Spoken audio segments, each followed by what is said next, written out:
Have you ever wanted to guest on a podcast like this one that you're listening to right now? Well, you can. You can definitely do this by visiting a website called Podmatch, where you can sign up and be available for all different types of podcasts that you can guest on. Or you can even search for a podcast and say, I want to guest on your podcast. I think we'd be a good match. So if you want to do this, you can go to our unique link, which is joinpodmatch.com/reality, and you can sign up and do exactly that. And you can find us and you can guest on our podcast. So again, that unique link is www.joinpodmatch.com. That's joinpodmatch.com/reality, REALITEA, and you can be a guest on our podcast.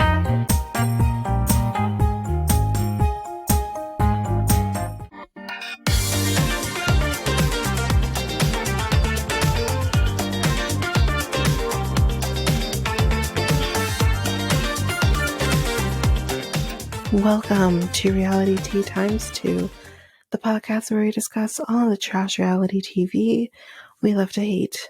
I'm Tanika, and today we're going to be discussing The Last Resort. I apologize for being a little late this week. Work has been hectic. We'll say that. Life has been hectic. We'll say that as well. So yeah, this one's a little late. Unfortunately, I apologize. But hopefully we can keep to our schedule. I'm not sure if I'm going to be able to get the UK out to you Tuesday like I have been doing, but I will try my very best to get that to you as soon as possible. But anyway, we don't have a lot really to discuss at the top of the episode. Don't have any hot goss right now. I did a lot of that in the Other Way episode, actually. So, nothing for this episode. Memes. I actually posted the memes sooner than I meant to. Guess I forgot what I podcasted on, but they're already up there. There's only 2 of them. So we're not going to discuss them here. They are up already. At the time of this recording, actually prior to this recording. So they're already up there, so you can partake in that. Yeah, really just nothing else to discuss. The announcement, though, that I just want to reiterate, I did talk about this on the Other Way podcast, but I am going to briefly discuss Below Deck Med episodes when they start up. That starts on Monday. So we will do that. It will come when it can come. My focus is going to be on the shows we already do cover, that we have covered. So I'm going to be focusing on those things. But once I'm able to watch the episode, take that in, we will do quick bonus episodes, just talking about the different things that have happened in the episode that will be discussed. That's the formatting I'm going to do with Below Deck Med. Again, as mentioned, I don't know what will happen in terms of the other iterations, because we have the OG Below Deck coming on up after. I'm assuming after that we'll get Australia again. So I don't know exactly what will happen with those, but it might be a case-by-case basis with the OG Below Deck, because Lee is gone. We have the captain from Adventure taking over. We'll see. I'll see how I feel. I probably would cover Down Under in a future season, as long as I have Captain Jason and as long as I have Asia. As long as I have them, I'm happy. So we'll see what happens with that future. But it was a great season. I very much enjoyed Down Under, so prepared for Med. And that's what we'll do with that. Also, there's other quick announcements, things coming up. Love is Blind has started on Friday. So I will hopefully get those to you as soon as I can. I'm assuming how they release episodes is similar to past seasons. So I'll try to get them to you as quickly as I can. Probably lump them in one episode, hopefully, or maybe two if they've only released 4 or 5 episodes. We'll see. So yeah, I'll try to get those to you prior to next Friday. Fingers crossed. And we'll see what we can do with that. And we also have Golden Bachelor and BIP coming on September 28th. That's on a Thursday. Golden Bachelor should be fairly easy to cover. It's only going to be an hour. BIP, on the other hand, they're sticking to their 2-hour format. Oh boy. Thursdays are going to be very interesting for me. But yeah, that's what we're going to do. And we'll get this to you as quickly as possible as well. But those might end up being weekend podcasts into next week podcasts. We'll see how it goes.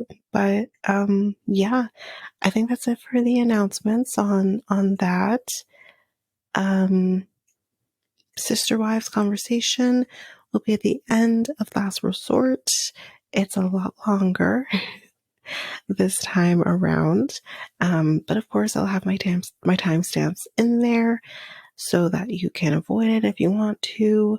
Definitely listen to the end, the outro this week. There's some slight changes with the names of our social media accounts. We have a new website as well. So all of that information will be the end of the outro. So I would definitely just take a quick listen to that so that you can get all the new information. And now we're going to start talking Last Resort. But before we get into the actual episode, it's a little difficult to avoid Ed and Liz and Angela and Michael this week. I'm limiting it as much as possible, however, but I'm probably going to have to be doing some timestamps to let you know when we're talking about, in particular, Ed and Angela. When it comes to the scene with the lingerie, I'm not timestamping that. I think, Liz is on her own. I'm not timestamping it at all. So only when we see Ed and Angela, I will be timestamping those situations. It's just a little harder to avoid them this week. So yeah, let's jump into it. The reason that we are here. The Last Resort, Season 1, Episode 6. Last Licks. Ew. Now I know why they titled it that. Oh, it just hit me. Okay. Anyway, let's get into it. So we see that the ladies are going to be hanging out. Liz is nervous about seeing Angela because she hasn't seen her since the infamous fight. And then we see Angela coming in with drinks for basically only herself, Kalani, and Molly. She says that she didn't know that Yara and Liz were going to be there. Okay. I also don't know how she would have brought drinks for everybody personally. I'm just saying. Don't know how she would have. But anyway. Kalani says, I want a fun night. So let's work this out between the two of you. You're talking to Angela and Liz. Liz does end up saying, though, that she's like, listen, the altercation really helped us realize that I don't have his back. So, yeah, you were a part of that. But Angela does apologize. She says, I realize I can get a little crazy, basically. And they hug it out and they have made up. They're fine now. Molly then says that she packed lingerie from her store so that everyone will be able to try some stuff on and have fun with it. We'll get to it. Some of the stuff looked incredible. I would wear. So we're with the guys. We're doing this back and forth until we get to the therapy session later on. So the guys, Jovi says, I know two strippers in Key West who used to be in NOLA. The fuck? He just has them on speed dial, y'all. Like, what the fuck? He then says that one of them, he actually had some sort of sexual relationship with, and they ended up going to Jamaica. Okay. Boundaries, sir. Boundaries. He has none. So he says basically, I will find out when she is working so we can go when she's working. Why her? Why her? That's a boundary, again, that you're just crossing. Jovi then says, you know what? We should really include Ed in this. But he does need to apologize. So they say that. So because, they're going to find out when this girl is working, include Ed in this. There's not going to be any stripper tonight. Asuelu looks a little upset. Not upset, but just oblivious to the fact that they're not going today. Because he wants to go see the strippers tonight. Anyway, we do see while in the car that Jovi is texting the stripper. Okay, so I want to say this. If I knew my man, and he's not a Jovi in the sense of the stripper aspect of things. But if my man was like that and had an issue, like this fascination and this addiction really to a strip club, and I find out you have a stripper on speed dial, and let's make it worse. This is a person you actually had a sexual relationship before Yara. You know what I mean? Like, if that was my life, I would be so pissed. I would be pissed. And I'm not one to go through a man's phone. I don't believe in that at all. I believe both of us deserve to have privacy, and that is where trust is grown. That's where I believe. But you best believe if I knew something like that, I would be going through your phone for the mere reason of deleting strippers out of your phone. Thank you. Thank you very much. Let's move on. We're back with the women, and we see Yara's whipping Kalani. There's like a whip there. And Angela and Liz. Oh, sorry. Yara was whipping Kalani and Angela. So Liz is the first one who's going to be trying on some lingerie.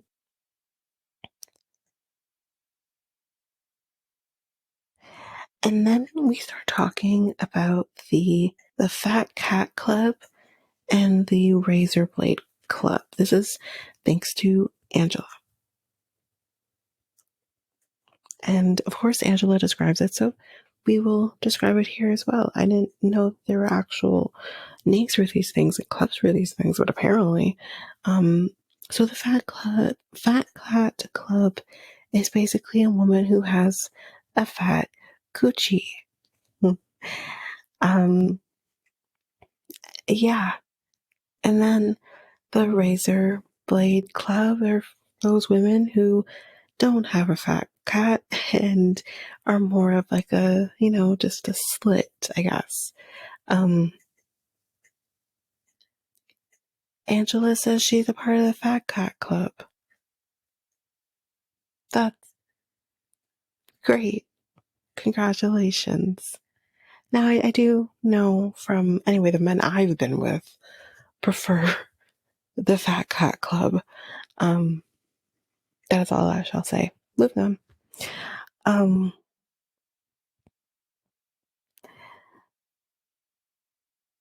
Yara says, I will look like a whore. Wow. Angela says to her, yeah, but you'll look like one with your husband. He's your husband. Like, that's who you should look like a quote unquote whore for. And I know exactly what she's trying to say here.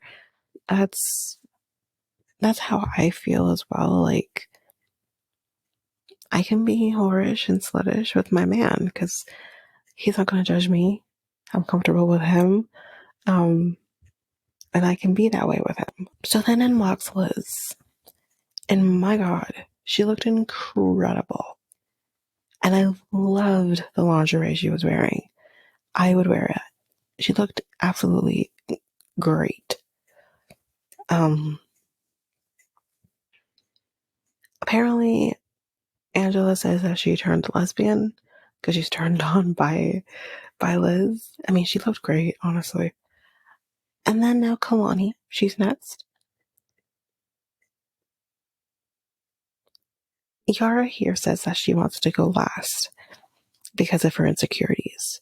Molly sits down and she says, I need to understand this. Tell me, like, what's going on, like, in your head. So Yara here talks about the fact that her feelings about this, it's very cultural. She says that her parents would say that she just had to be perfect. Her mom would talk to her about the fact like her nose was too big or she was too chunky. And she would talk about the fact that even if she weighed 2 pounds more than her normal weight, she would feel chunky. And the nose thing kind of explains like who we see today as Yara. If you look at pictures of Yara before, like long before, they don't look like the same person. Yara is gorgeous in either way, but they don't look like the same person. And now I know why. Fuck her parents. I don't know her father. I can't remember the situation with her father. I think her father left. I can't remember. But fuck her mom. Because here's the thing. I felt in my bones with her mother when we met her in Prague that she wasn't a great mother. Really and truly. I think she loves Yara and I think she loves her little family. And I know Yara probably loves her mother, but her mother is toxic. That's how I felt. And this was before I found out all of this shit. Like, when you're saying things like that to your child in an impressionable point in their lives, when they care about how they look, like, are you kidding? What are you doing? That's not okay. That's not okay at all. So yeah, I wow. I don't understand. I don't understand. How can you talk about her nose? You gave her that nose. You know what I mean? How dare you? Jesus Lord. I feel so bad for her. And these are clearly things that she's carrying into her adult life because of those things. And that's absolutely horrible. And I feel horrible for her. Like I said, fuck her mother, fuck her dad. Like, that's not okay. Hey, come on. Oh, anyway. She then kind of says that, Jovi was in beauty pageants. Oh, well, Miss Gwen, you failed to mention this. He was in beauty pageants. And she said because of this, like, he doesn't have any insecurities. He's confident in himself. I don't know how confident he is if he has to drink the way he does or go to strip clubs the way that he does. There's definitely some sort of insecurity there. But anyway, but yeah, she says that he's confident in himself. And he won these beauty pageants apparently. Oh my god. But yeah, so we definitely learned something about Jovi. Um anyway, Molly says that I know it's hard, but you're so beautiful. And she just needs to believe that. I think Yara needs therapy, personally. She's not gonna overcome those insecurities and those deep rooted things because those things came from her parents. Fuck when they have come from other people. It came from her parents. So imagine if it did come from other people and then she also got it from her parents. Those things are deep rooted. They're not gonna go away. I know she will probably know not to do that with Mila because she knows how it makes her feel. So that's great. But oh man, I feel bad for her. Anyway, in walks Kalani, and she also looks great. I just didn't particularly like the wrap. I didn't like it. I don't think I'd like that on anybody, personally. It had nothing to do with Kalani and how it looked on her. I didn't like it. I didn't like it. Anyway, maybe it's the color. Maybe it's the color. Anyway, and I love red. I love the color red. It's my favorite color. I'm a Taurus. Take that as you may. But I don't like it. Anyway, so Yara's going to be going next. And of course, when she comes out, her body looks incredible in it. She looks incredible in it. Like, oh, she's a beautiful woman. And I hate that she feels that way. Oh, and Angela also comes in. That's all I'm going to say, guys. I didn't like what she was wearing. I didn't think it complimented her very well. I don't know. I don't like it. Yeah, no. I think I, she has a lot of weight, yes, but I think she still has some sagging skin. Um, and I think the pink one, I think she needed something more darker. Didn't necessarily need to be black, but it could have been black or dark blue or even like a dark green. I think like that would have looked better on her. Or maybe not dark, maybe a dark red. Maybe you could have gotten away with like a dark red as well, but like, I think it needed to be a darker color for her. I think it would have been just perfect. Because I mean, we've seen her in lingerie before, and I always thought she looked fine in it. I didn't like this. So anyway, yeah, no, didn't like it. Anyway, I did also like the top of it, how her made her boobs look. She looked fucking great, but yeah, that's why I said maybe it was the color. But anyway, and then we see Angela jumping Kalani, so that's kind of that. With that, the women are done, the men are done, all's great in the world. Do you want to spice up your love life? Well, you can make that happen by going to Love Shop, where you can get sorts of different things, whether it's for both you and your partner or just for yourself. For solo play, you can get things, all types of vibrators, maybe more kinky type toys, or you can just buy what every person may need, like lingerie or protection, or even just something to make it a little more fun, like games or novelty things. You can do all of this by going to Love Shop, and you can use our unique coupon code REALITYT2 to get 10% on anything your hearts desire. So that's loveshop.ca, LOVESHOP.ca, and use our unique coupon code REALITY2 REALITEA. That's REALITEA and the number 2.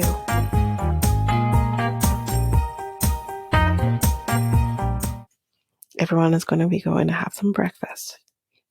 Kelly says that, this is the first time in a while he feels like him and Molly are getting along. That's great. It's going to be short-lived, but it's great. We see Kalani and Kalani are talking, and she says that she feels like she's friends with Asuelu. So Asuelu, her husband, has been friend-zoned. She says she has shut that part of herself off to him. The love part of it has been shut off to him. But she feels good if they can be friends. But it's going to be hard for anything else because,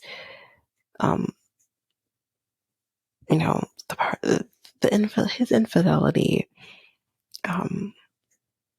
she hasn't fully dealt with. And that's part of the problem.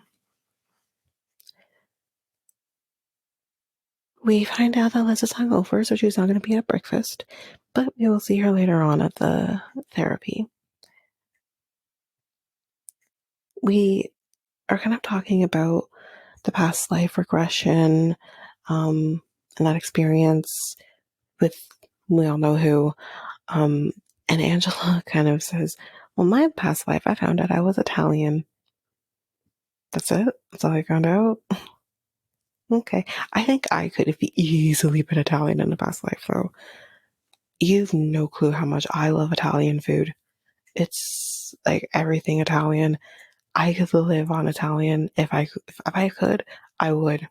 I really would. And I'd be so happy. That's even talking about my own food. And I love my food too.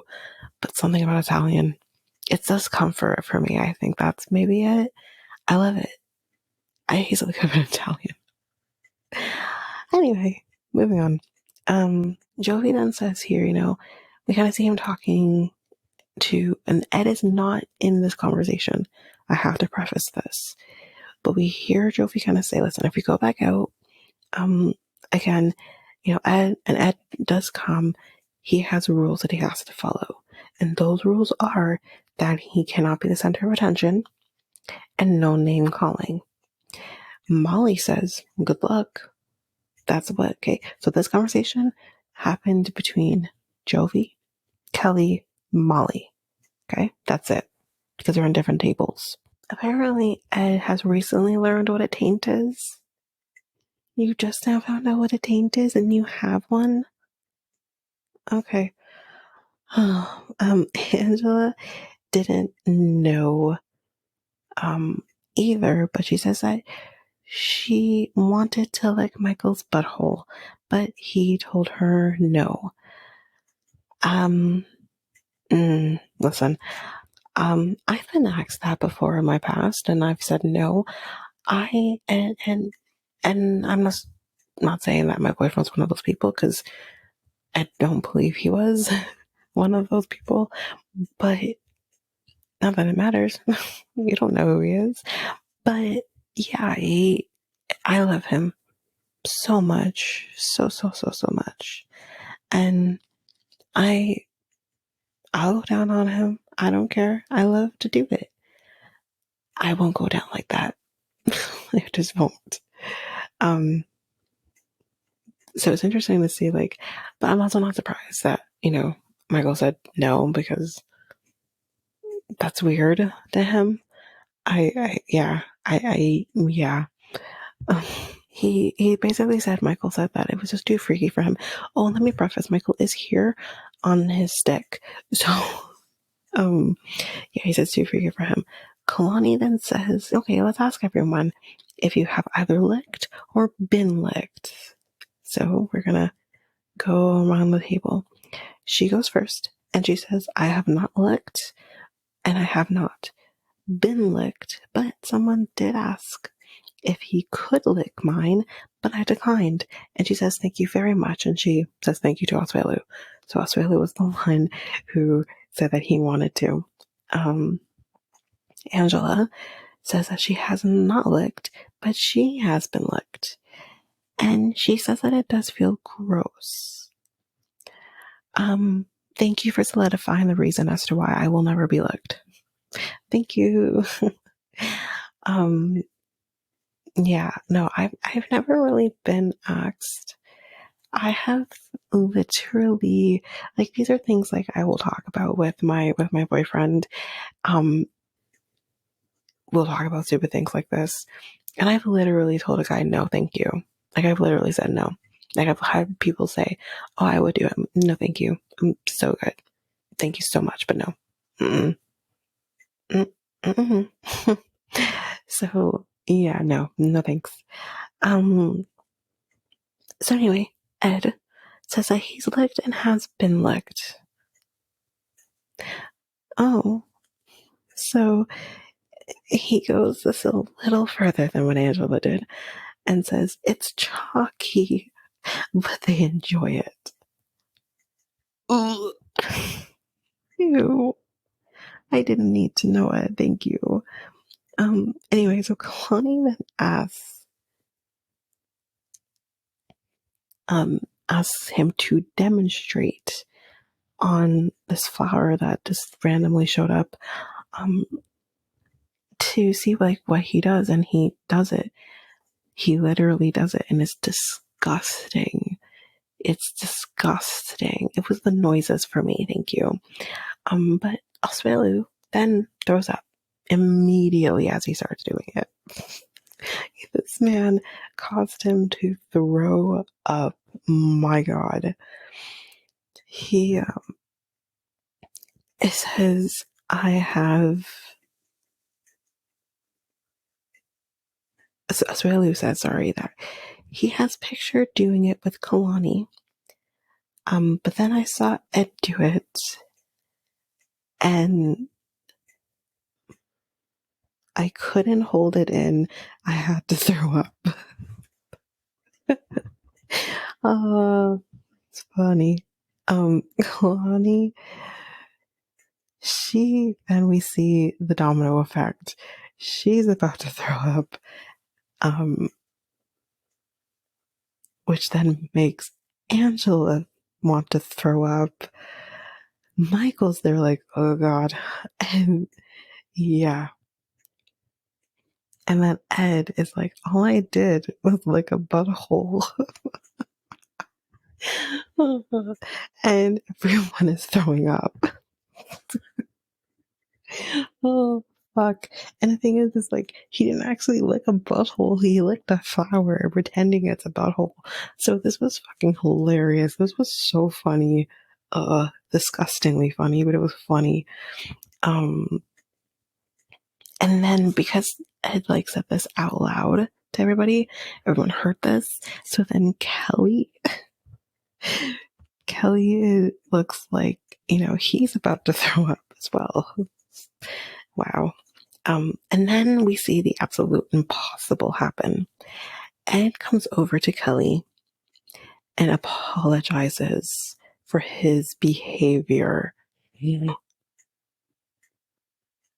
Wow. Wow. He says, I will work on not talking over people as well. Who is this person? I was in shock and I said, that is very grown up of you, Ed. Thank you. I would like to see it. Yeah, I was very shocked to see this. So now everyone's gonna just go, after they finish their breakfast, they're gonna go get ready for therapy. So now we're at therapy, and Dr. Reva, she is here, and we see beds. And on one of the beds, there is a blow-up doll for Angela. Her blow-up doll has a huge fucking erection. Huge erection. Just huge. Probably is similar to Michael. Yep. I need a little more girth, but anyway, let's move on. Um, she does say it's the wrong color, but it's fine because I guess the blow-up doll was also white. I don't know if there is equality within blow-up dolls. I don't know. Anyway, um, so we have someone here by the name of, okay, so her name is spelled Simone, but it's not said Simone. It's Simone, I think is how you pronounced her name. Um, she's here and she's going to be doing the Karma Sutra therapy. Fun. I actually took some notes later on, so we'll get to it. Everyone, once they're on the beds, has to say something that they love about the other. However, Molly and Kelly are struggling with this particular question. And I mean, by the looks of things, it looks like this was the first fucking question. But anyway, what can you do, right? Molly says that she's not ready to open up. She then kind of says that, listen, I'm not in love with you and you're not in love with me. She spoke for Kelly here. He then asked the question that I actually asked myself while watching this scene. Why are we here? Well, according to a particular person that I didn't really want to put in the beginning of the episode, I'll put it here, just a quick little hot goss here that I can go through pretty quickly without actually looking at it. Of course, we already know that Colt and Vanessa were supposed to be on this show, and they weren't on the show. And she says that Kelly and Molly were their replacement. I don't know how she particularly knows this, if according to the couples, they didn't know who was going to be on the show. So how does she know that Kelly and Molly were their replacement? I feel like Vanessa's kind of piggybacking on everybody else saying that Kelly and Molly was probably their replacement. So I find that a little weird that she knows that for sure. But anyway, that's why they're here. They needed to replace Colt and Larissa. I'm sorry, God. Colt and Vanessa. Sorry, they both end in A. Leave me alone. Anyway, he asks, do we have to do this? We can just go. He's very defeated here. And then he basically says, I can't do this. I gotta go. And he's clearly crying. He gets up and he leaves.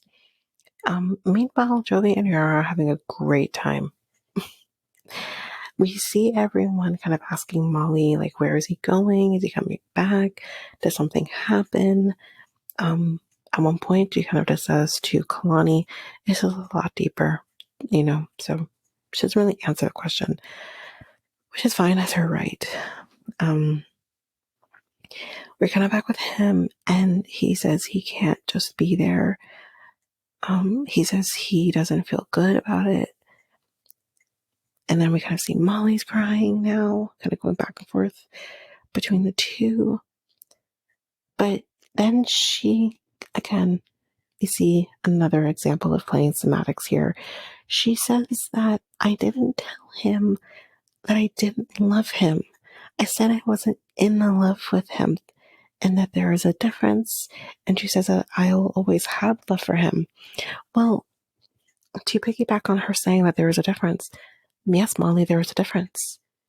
I love my ex-husband. I always will love him. And I've said this before. I will beat a bitch. I will beat anyone who hurts him because he deserves to be happy. And him not being happy makes me feel sad. But I have love for him.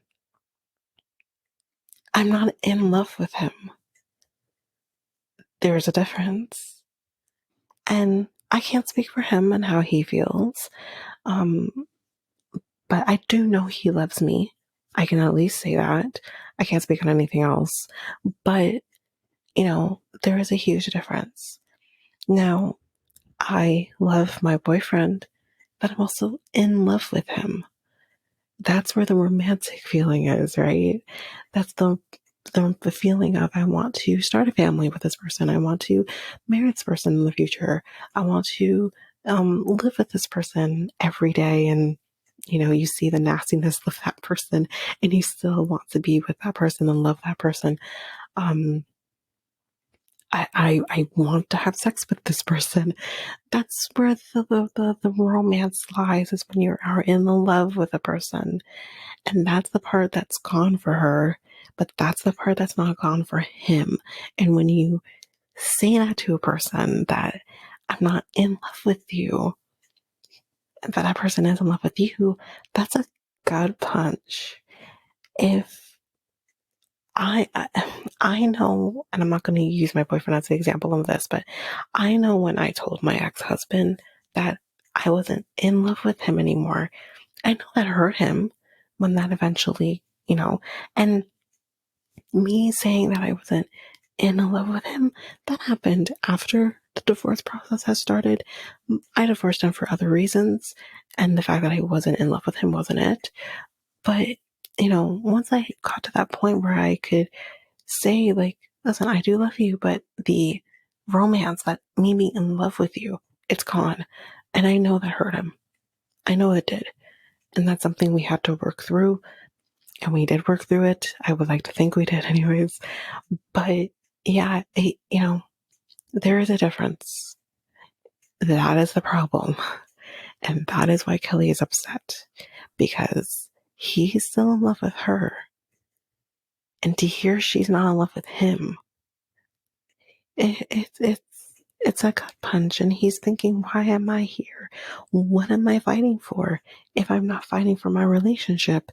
That clearly there isn't one. That's what he's thinking. So I did feel for him here. And I felt like Karma Sutra just wasn't the time to say that I'm not in love with you, Anyway.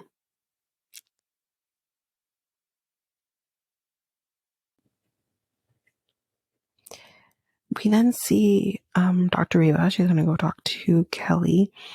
He tells her, what Molly said to him. And then Reva asks, like, are you in love with her? And he says, I love her, but I'm not going to force her. And all I can think of is that song, I can't make you love me if you don't. I can't make your heart feel something. That's literally what I was thinking in this moment. I was like, if a song was not so fitting, if there is not a song that is more fitting than this moment right here, right now. Anyway,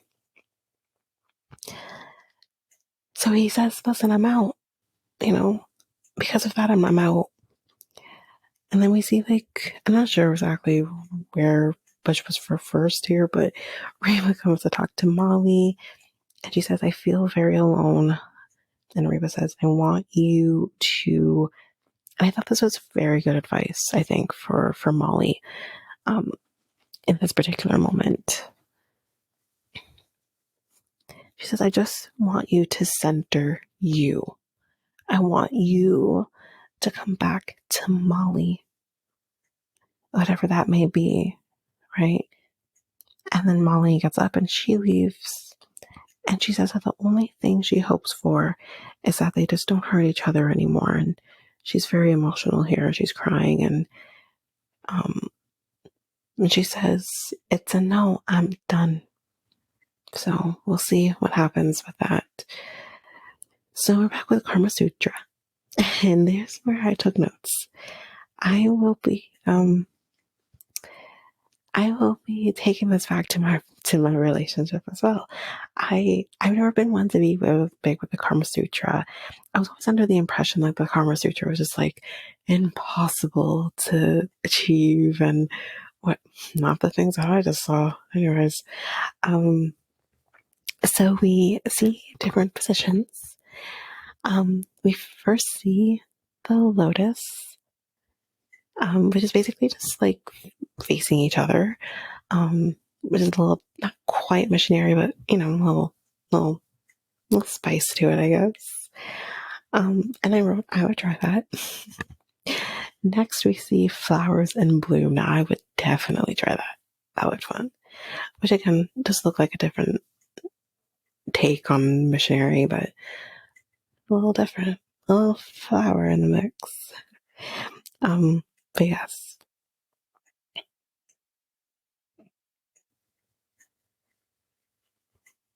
And then we kind of see like, because again, they weren't really consistent of telling us like the different positions after that the last one there, but at one point I wasn't sure exactly what position they were doing, but then we see kind of like Anna Liz doing 69 instead, which is also a pretty fun position as well. Yeah. Anyway, don't think that's part of Karma Sutra though, but anyway. Kalani feels very uncomfortable though with being this close with Asuelu because she hasn't been this close with him before. So she's and like and not before, clearly not before, but she hasn't been this close with him in a while. But anyway, class is over. That's the end of it. I hope the couples learned something. Anyway, so now we're with Kalani and Asuelu, and they're kind of doing individual therapy here. Dr. Jason is going to be who they're speaking with. Kalani felt that she was kind of just hanging out with her best friend during Karma Sutra. Not what you want to hear. She says that she feels grossed out by his penis. Oh. I mean, I feel like I can never really say that I ever felt grossed out by someone's penis. Ever. Even when I know, like, I'm not the only one or they cheated or whatever. I still never felt grossed out by someone's penis before. I think I got fairly close to that with my ex-husband under those circumstances, which I'm not going to go too deep into that. I think he also listens to this podcast now, so sorry. But yeah, I never really got grossed out by it. Like I said, I got close. But how do you come back from that? How do you come back from being completely grossed out by someone's penis and this is your husband or like the person you're supposed to be with or like whatever, you know what I mean? Like, Jesus Christ. Anyway, Asuelu definitely takes it personal. No shit. I feel like any person would take that personal. But he says he will work on it. He will do his best to work on it. Good luck. But Kalani says that she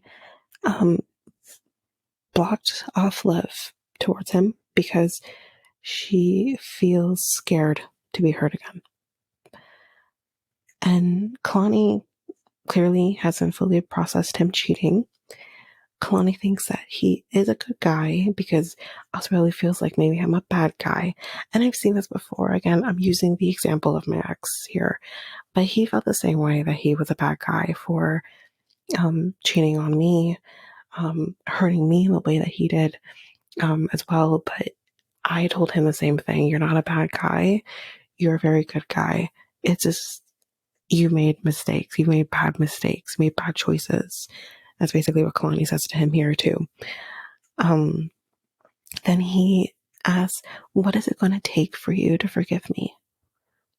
She doesn't know.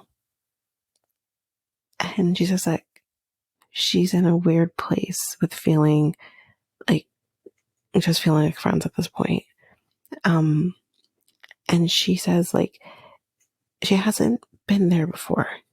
It's because she hasn't been in the place of feeling like friends with him. She doesn't know how to reverse that. Flip it, flip, reverse. Okay. And she says when it comes to sex, that she doesn't even think about it when it comes to Asuelu. No, she doesn't. She only thinks about a fast guy. He says that he wants to feel like there is hope. So I guess for Asuelu, he doesn't feel like there is hope. Dr. Jason says, you know, being friends, it's a good thing. It's a good starting point. It's a good place to be. And then he says, you know, that infidelity And again, before I even go deep into what he says here, I haven't heard anything more true in my life.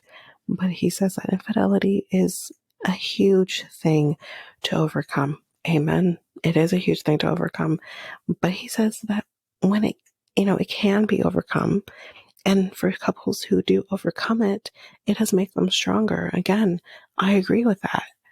I definitely agree with that.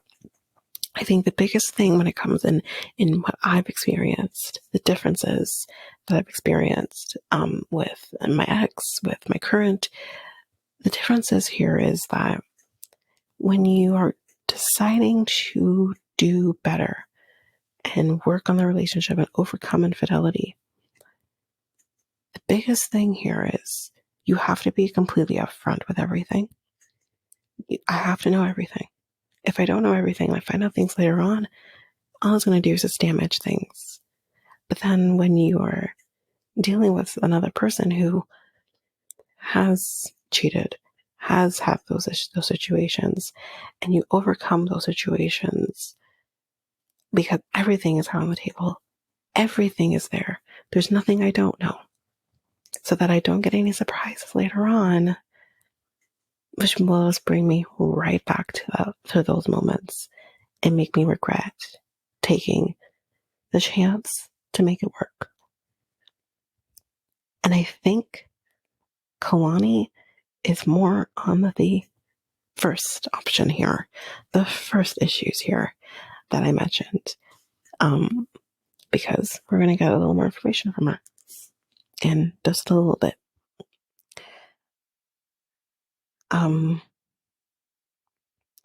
Dr. Jason also says that when it comes to overcoming it, though, it is on her. And he thinks that a lot of work needs to be done. He then says, listen, let's just focus on the forgiveness. Let's not focus on the intimacy because you guys aren't there. So let's focus on forgiveness. Kalani says that, he says, Dr. Jason says that I need time to forgive. But she said, I've had a lot of time. She said, I've had years of time. And I still don't forgive him for what he did in the beginning.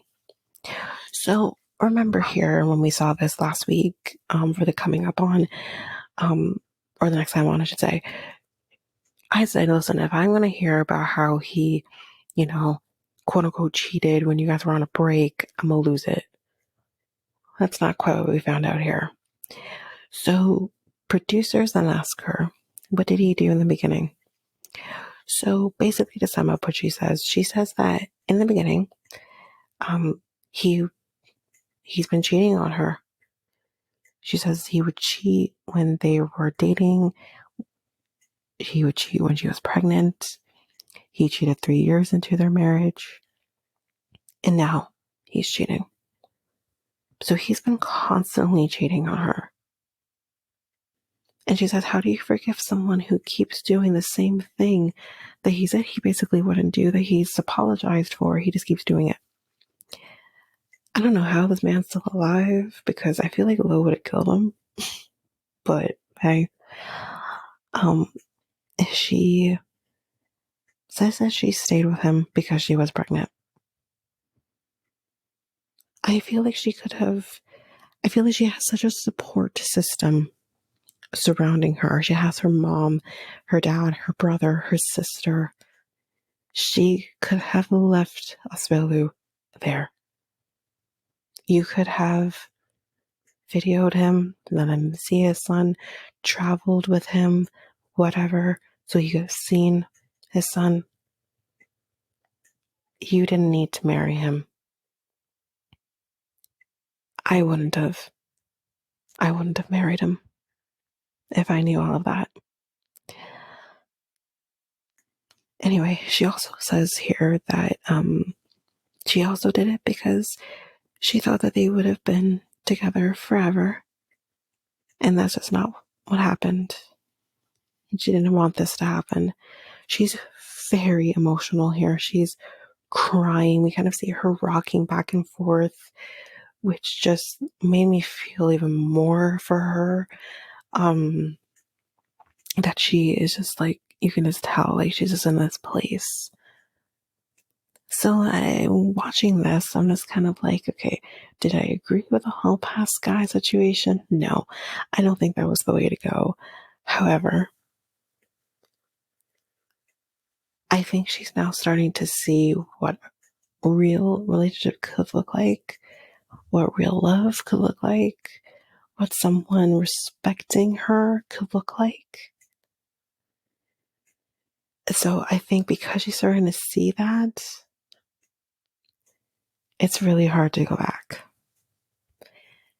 And I know exactly how that feels. Exactly how that feels. It's really hard to go back when you find someone who shows you what life can really look like. And that looks so much better than what you're currently living in. I 100% understand it. And I understand why she can't go back. So, but yeah, that is it for this episode of The Last Resort. So we didn't get a next time on, but we did get a this season on, which is, they say the guy is going to the strip club. Oh boy. We also question, has the relationship with Molly and Kelly run its course? We do see another scene with Asuelu apparently trying to contact Kalani, and he's having no success. And he can feel that something is wrong. Something is off with Kalani. And then we find out from her that the hall pass guy is in Florida. Ooh, yeah. And then we see Yara is upset about the strip club situation. What else is new? Not the first time we've seen her get upset over that. But that is it for this week's episode of The Last Resort. So now we're going to be going into the sister wives conversation. Letitia is back, so you'll get both of our perspectives here on the last episode of Sister Wives, which again was a week ago, but it's going to refresh you for next week, for this, well, tomorrow, for tomorrow's episode, because I'm recording this on a Saturday. So yeah, so that starts right now.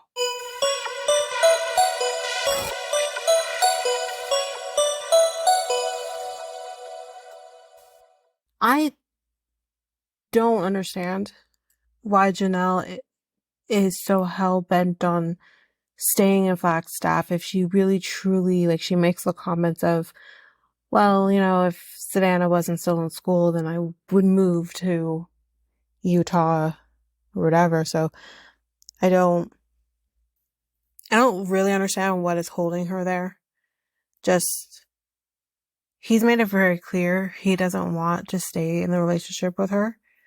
I don't know.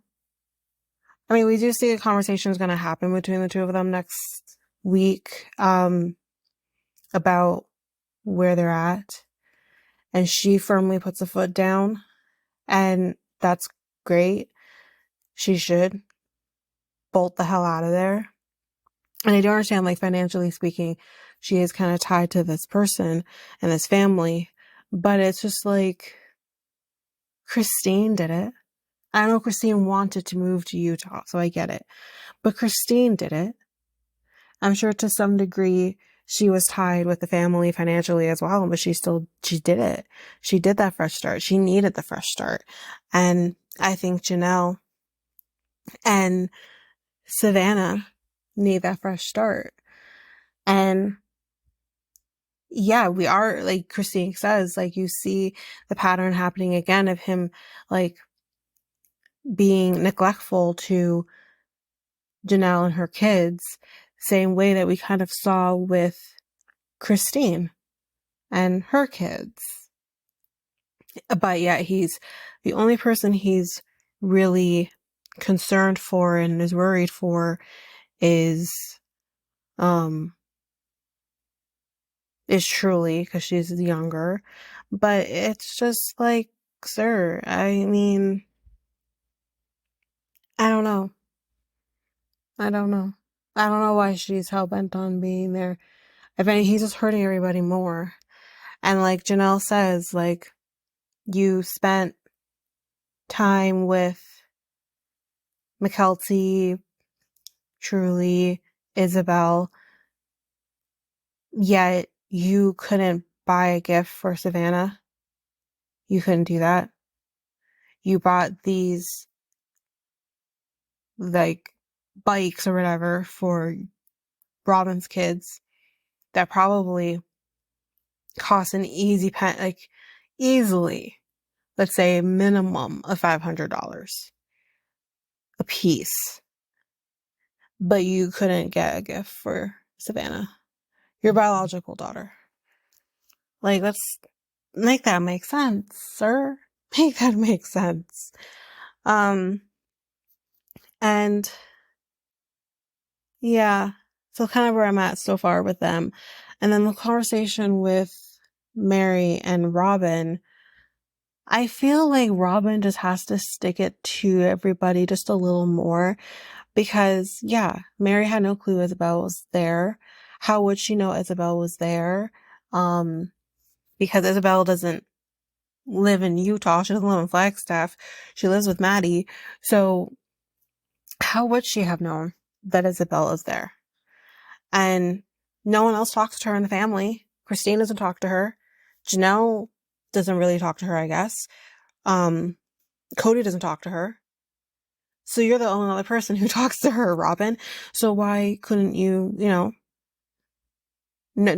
I don't know if she necessarily wanted to be there, but I think Mary kind of takes a stance of, why is she telling me this? Like, it's hurtful. Like, why is she telling me this? Because she wants to hurt you. Because you're the last person who's hanging on for what we don't know. And you're the last person that's hanging on. So let me get rid of you too.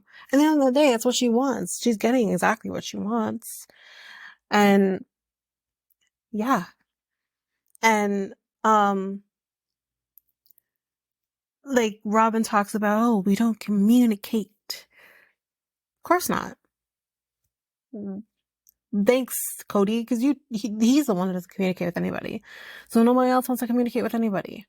And we do get like a little more on the situation between this text exchange situation with the gifts with the kids, and Robin wants to play woe is me with the whole situation, saying, I think you could have fixed this with boys so that we could have had Christmas together. You're the reason it didn't happen. Someone, I think it was Peyton, I can't remember who, but somebody extended an olive branch. And now it's not happening because of you. Because you and Cody apparently decided you didn't feel safe anymore. So that's why it didn't happen. So then if you don't feel safe anymore, why are they going to do Christmas with you?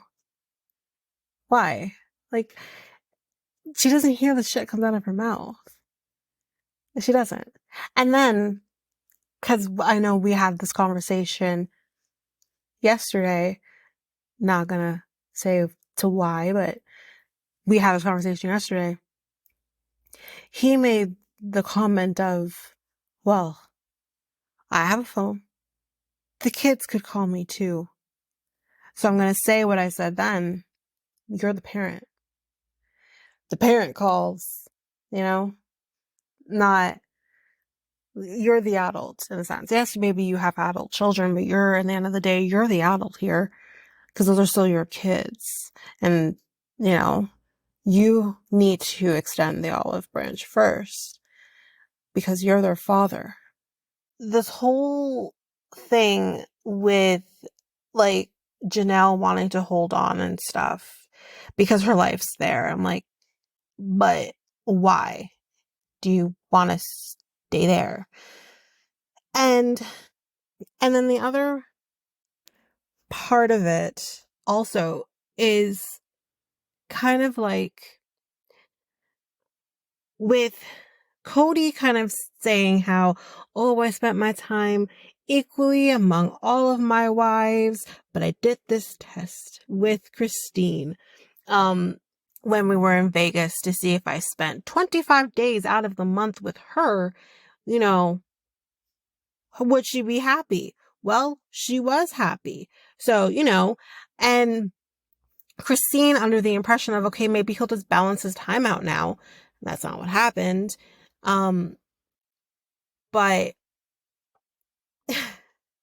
Robin complaining about it though, kind of being like, because when Mary was saying how he spent a lot of his time with Christine in the beginning, clearly he has a thing with new wives. He spends more time with them. Okay. And, yeah, he would spend more time with Christine and whatever, and it would cause an issue because he wasn't spending as much time with her. She doesn't know what he was doing with Janelle, but she's talking about her experience. Then tell me why Robin has to make it about her. Well, I have a secret too. Well, we were in Vegas. He wasn't coming around, and I started tracking. Okay, but this is not about you. It's not about what your experience is, because you don't have a leg to stand on in comparison to everybody else. Everybody else's experience is not like your experience. So I don't understand where she's getting this from. And then on the other hand, though, what I will say is they felt like he was spending more time at Robin's house. I don't know to what he was doing when he was there. He claims it was working because she had the office space for him. But then that's the thing. If that is true and she had the office space but nobody else did, well, then maybe the way to solve that issue would have been to give him office space. But at the same time, it is what it is. And yeah, I don't understand all of that. Why she had to make it a comparison type situation. Well, what? Okay, so this episode of Sister Wives was a lot to take in, really and truly. It's crazy to me. One, I will speak on Mary first. I really don't like how Mary has been treated. Like, I understand she did, some nonsense in the past and whatever the case may be, and she was holding on and holding on and holding on. But, it's just like, I don't understand how people can treat her this way. Like, I understand that, shit happens in a marriage or shit happens in life or whatever the case may be, but you don't treat somebody just like that. You don't just, you've lived with this person for years. Like you've know this, like you guys all have children together and this and that and the third. But it's just like, what, like, why? Like, you don't need to just, cut her off just like that and don't speak to her. She's still a person at the end of the day, a person that you all spent years with, and with Robin telling her that, oh, McKelty's here. And, you can just see the pain in Mary's eyes. You can literally see the pain in Mary's eyes when she is having her one-on-one conversation sit downs. You can see it in her. It's just like, she's tired and she's drained. And yeah, she was still holding on for dear life to, to have somewhat hope. But like, you're the only one that talks to her. So how would she know anything if you don't even speak to her or tell her certain things beforehand? I can't stand the way how Cody just, treats her like she's a piece of garbage. Like, I like, even like, Janelle and Christine can be cordial with her, say, hi, how are you? How's it going? But not to have one word or say anything to her. I can only imagine the hurt that she's feeling. But I don't think they're thinking it that way. They're just thinking about their own selfish ways. Now, when it comes to Robin, saying that, oh, I have a secret too. And I was, tracking how much time was spent and this and that and the third. Bitch, it's not about you. Listen to what the other person is saying without putting yourself in the same position. This is how Mary feels. Let Mary explain to you how she feels. No one asked you for your 2 cents in how you feel. We all know how you feel. We all know But stop it. Just stop. Like it's the most fucked up and messed up thing that Robin is doing to Mary. And it's like she's digging and digging and digging just to continue to hurt her even more. That's all she's doing. The fact that Cody can sit down there and buy all these bikes, you know, for Robin's kids and so forth and whatnot, but you forget about your biological child. You can't buy a gift for your biological child. You're going to sit down there and say that, oh, well, we didn't get to spend Christmas with her, but, you know, it's going to be later. You know, she'll have something later. Well, it's seriously? Really? You're going to sit down there and talk about the phone works both ways? No, I'm sorry. You are the parent. Your child should not be running after you. That's a big fucking red flag to me, because the child didn't have you. You made this child. And the fact that you haven't spoken to her since her birthday, but you're going to sit on your one-on-one and talk about, oh, the phone works both ways? You nasty bastard. How dare you sit down there and say that, oh, the phone works both ways? You're a disgusting piece of garbage. Disgusting. Because you're a father, be a father. You pick up the phone and call your child and see how she's doing, not the other way around. The hell's wrong with you? Disgusting. Honestly, when I don't really have much to say about Janelle or Christine, because it was a lot of back and forth with them. But what I will say is that Janelle,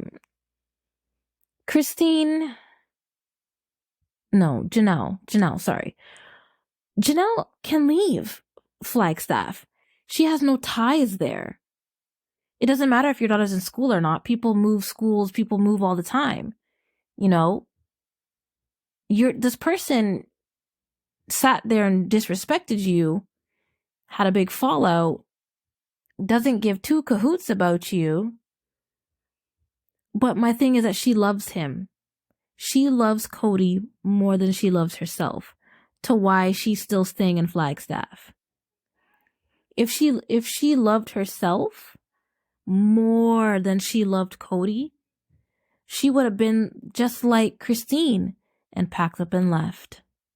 Doesn't matter if you're financially tied into it or not, you can go.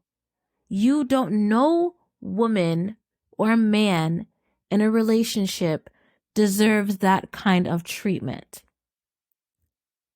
Cody did the wrong thing by not spending his time equally.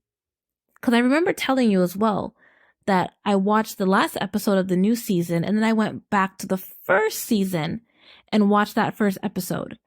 And he talked about that he has to spend time with each wife. Because if he doesn't, like, equal amount of time, because if he doesn't spend the equal amount of time with each wife, one is going to have an argument, or they're both going to feel, or all three of them are going to feel a way that, oh, you're spending time more with this one, or you're spending less time with me, and you're spending time over here. And, you know, he divided his time perfectly fine when he had the three wives. He did that.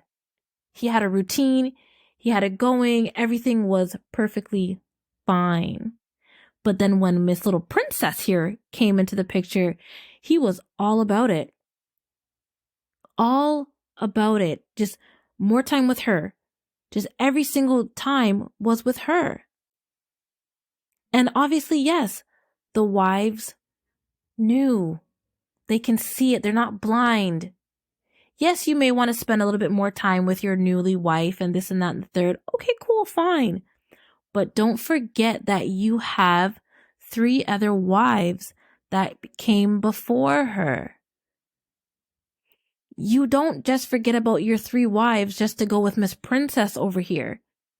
And in his eyes, Robin can do no wrong. Oh, be nice to Robin. Treat Robin nicely. Be nice to this. Be nice to that. She's like, you treat her like a little fucking princess. If every little situation has to do with Robin. Treat Robin like this. Treat Robin this way. Be nice to her. Robin. And then Robin is just like, oh, my kids. Bitch. Cody has more than your kids. He has Christine's kids, Mary's child, Janelle's children, and your children. Fuck your kids, bro. He has all of these kids to worry about, and all of his adult children don't have a relationship with him. Maybe 1 or 2 or 3 are mutual, but the rest of them don't give 2 shits to have any type of relationship or conversation with him. And in his mind, if he thinks that that's okay, he's sick in his brain cells. Like, I don't get it. Like, and going back to, the time management, he complained about, the wives are going to get upset, this, that, and the third. And now look, your wives are complaining in season 17 that all your time was spent with Robin because you couldn't keep up with all of it. It's like you want to blame everybody else but yourself for what you've caused in your marriages and in your situations. And then Robin's like, oh, I want to know when my family just blew up. Bitch, it blew up when you came. It blew up when you came along and Cody stopped spending the quality time that he did with his 3 other wives with you. All of his time was with you. Because you have a fucking office in your house means that Cody has to stay there with you? Morning, noon, and night? That's not fair. It's not fair. I'm pretty sure if the other wives had an office space, why couldn't he work in the bedroom? Why couldn't he work in the bedroom? Why couldn't he have a desk in the bedroom? At Christine's house or at Janelle's house? Have a little office there. You can close a door. You may be in a quiet space, but I guess that wasn't an option or that wasn't good enough for you maybe. But because Robin had a whole office in her house, you're just going to stay at Robin's house. Like what? How does that make sense? Make it make sense. Your wives are telling you that they want to spend your time with you. Give me a fucking break. I don't know. I just find it very, I don't know. I'm happy that Janelle is going to, open up her mouth and say that she wants to be separated in the next part. But it's just like, it took you long enough. You took all of that disrespect, all of that hatred, all of that, poor communication, all of that nonsense you took from him. Oh boy, that's my 2 cents on this one. The whole thing about Robin talking about her kids. Oh, during the time when he was with Christine in Vegas, like my kids complained that they didn't have time. Here's what I'm going to say, Robin, kind of to piggyback on what you said. Who gives a shit? I understand that maybe they need to bond with him because he is your husband and whatever, but for most of Vegas, they didn't have their own kids yet. I think Solomon was first, but they didn't have him right away, obviously. So she only had her 3 biological kids, not biological to him. So are you trying to say that he should spend more time with your biological children over his own? And I'm not saying to take away from the fact that he should be bonding with your children, but I know I would feel a certain way if I knew my parent was spending more time with children that weren't theirs, you know? So that bugged me. And then the whole thing with Janelle, agree with you with, she doesn't need to stay there. Children move schools all the time. Unless she's in her last year of school, then I can understand this leaving her where she is. But there is nothing holding her there. And I agree, I think she is still in love with him, but it kind of also just contradicts what we're about to see. I don't know. I'm confused. But it's not to say that their marriage was perfect pre-Robin, because I don't think it was. But I think that there definitely was favoritism still happening, just in a different way though, because they had been together for years at that point, all three of them, and whatever. But from what I understand from them saying, like, it wasn't always perfect. He didn't always spend his time equally among everybody. But I don't know. I do agree. That was the other thing I wanted to say too. When she said, I just want an answer as to what blew up my marriage or blew up my life or whatever. And you, like me, my mom, said the same thing. I'm sure the whole world said the same thing. Bitch, you're the reason it blew up. And also what I really like that I don't think I talked about was Christine saying about Robin that even if she wanted to be my friend, I would have said no anyways, because I don't trust her. And I get it, because if you're going to say it in my face, he isn't spending as much time with me as you think he is, but I damn well know he is, well then, I don't trust you. I think it's manipulative.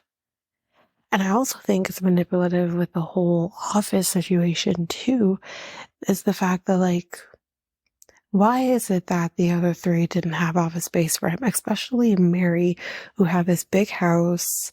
Her daughter, now son, is the only other child in the home. So she has all of the space. So why couldn't he get space there? I can maybe understand a little more with Christine and Janelle because they had more children than both Robin and Mary at that time.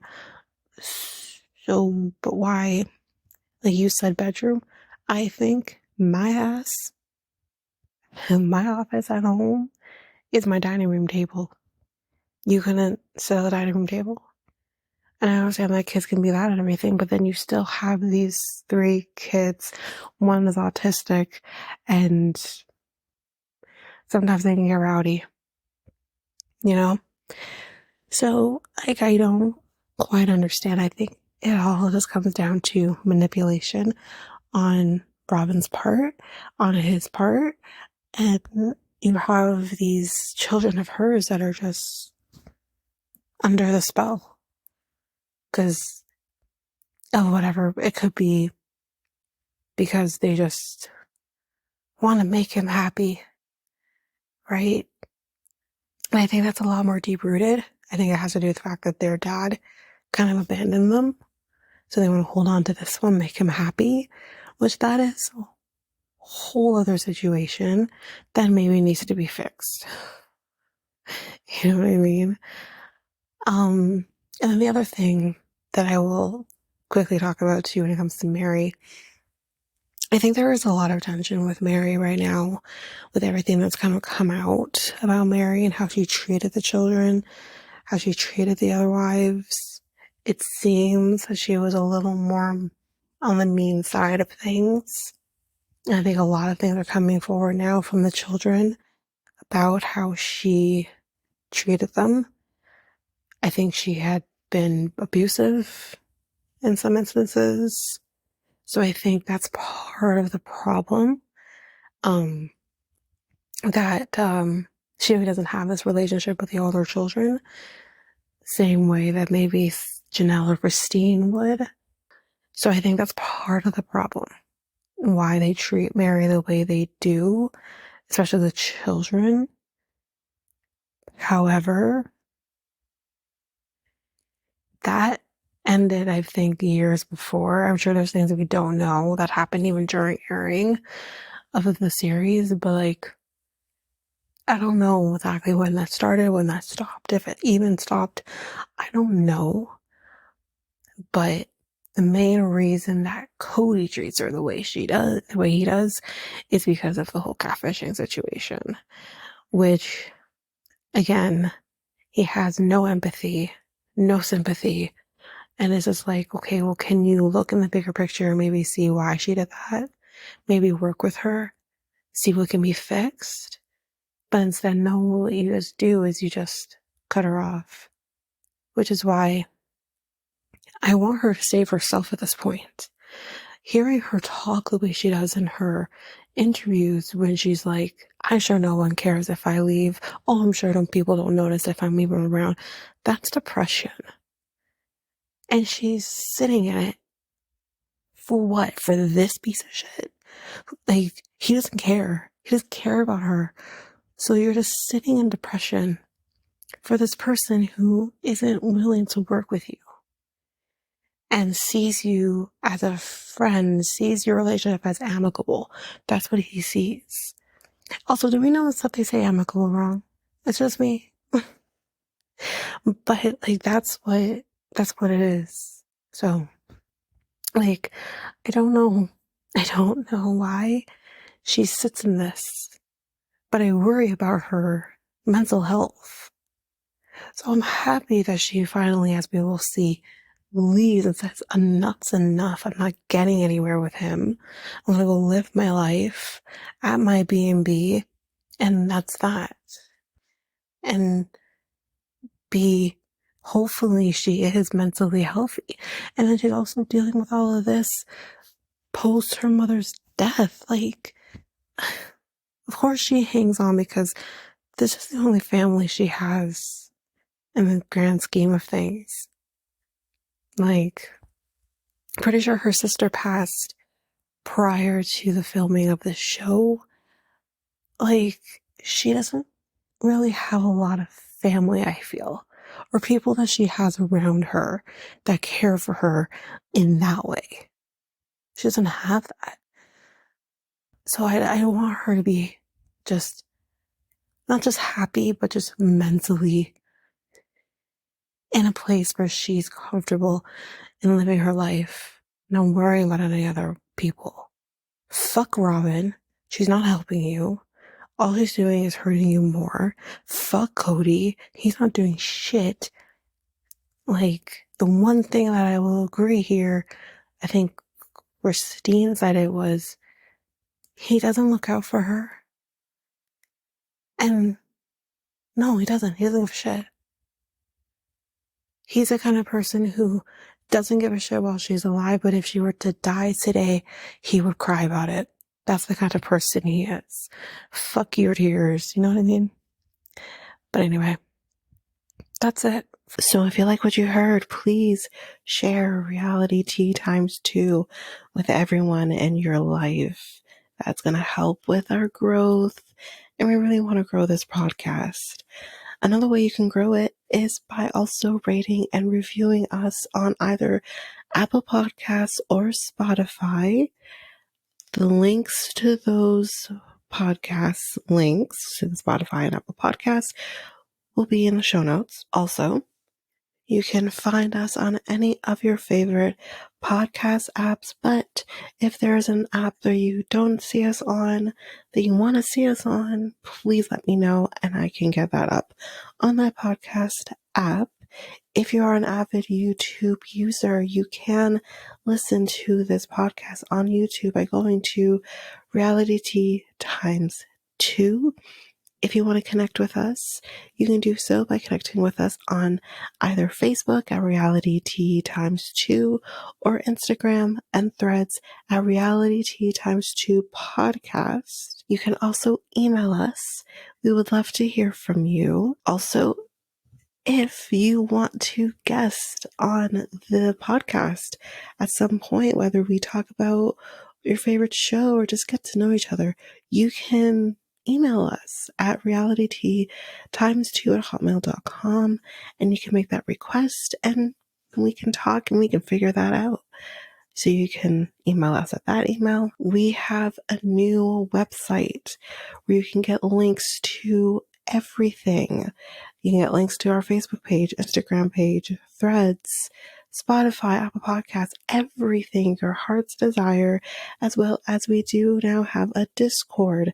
So you can follow us and talk to us on the Discord app. You can get all of that information at the website, and the website is www.solo.to/realityt x2. I also have a new podcast with my friend Mikkel called Next Take Podcast, and you can either listen to us at YouTube at the link that's going to be in the show notes. I believe that is Next Take Podcast. And you can also go to our website. There you can have all the links to all of our social medias, email, everything. Our episodes as well will be at the website, which is www.solo.to/Next Take Podcast. All of the information, everything that I have just said will be in our show notes. Well, that's it for now, guys. Thanks. Bye.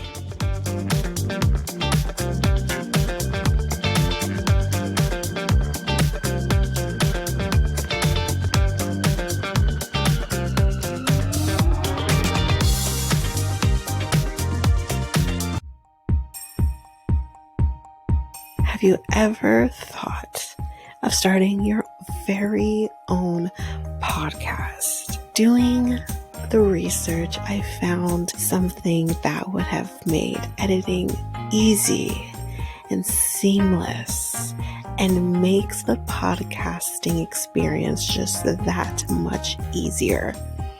And I am talking about Asuelu.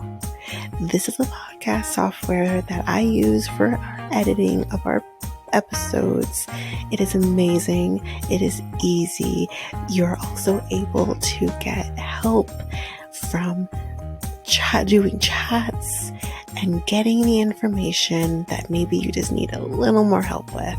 They also have access to different articles that can also help you that have been just godsends for me. Also with Asuelu, you can create clips. You can do your ads, that's like this very one I'm doing right now. And you can create your trailer very seamlessly just by the clicks of buttons. You can also use Asuelu to publish your episodes just straight from the software. It's so easy. I highly, highly recommend it. You can get access to Asuelu by using our unique link, which you can find on our show notes, just down there at the bottom at the show notes. And you can get access to an easy software